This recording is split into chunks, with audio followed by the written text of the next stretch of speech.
Hey guys, Dr. Bang here again with another 3 in 3 where I give you 3 amazing health tips in under 3 minutes. Today we're talking about wrist pain. One of my Facebook followers wrote in telling me she had wrist pain and wanted to know what she could do.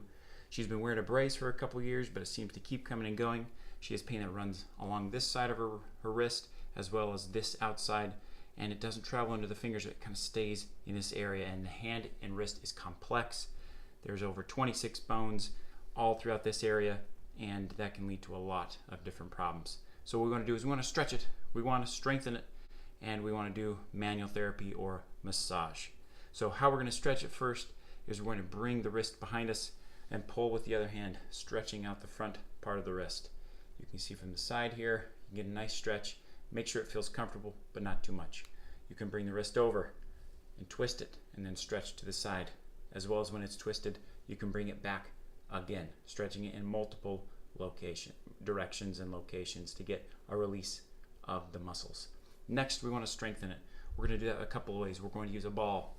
We're going to squeeze it, make sure our wrist is in neutral. We know it's in neutral when our wrist is extended here and flat and parallel with the inside of our wrist here. You can squeeze and hold, you can do repetitions, or you can do a little bit of both.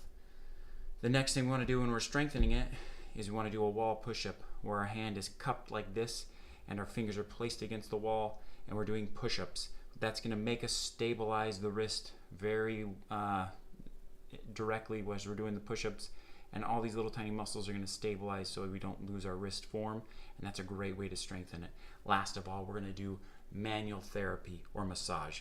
And what you want to do is you want to follow wherever the pain directs you. When she told us her symptoms were along the wrist, they were along this part of the wrist. So she would start through deep massage through this part of these muscles. If she felt it over here in these smaller muscles, she'd follow it. Sometimes you'll even find that there's trigger points throughout here, and a trigger point is essentially a spot on a muscle that hurts really bad. You can put direct pressure on that trigger point to get it to release. We also have what's called trigger bands. That's where long fibers of muscle tissue are twisted or folded on each other. We can release those by applying a lot of pressure in one direction in a continuous motion. You can use lotion or not lotion, that's up to you. But as you do the myofascial release, find the sorest spots and spend about 30 to 60 seconds on one area, really letting it release. Do the strengthening, do the stretching, do the manual therapy, and you'll feel relief. Remember to follow me on Facebook, follow me on Twitter, Instagram, and YouTube. If you have questions, please ask, because I would love to help you out. And thank you and subscribe.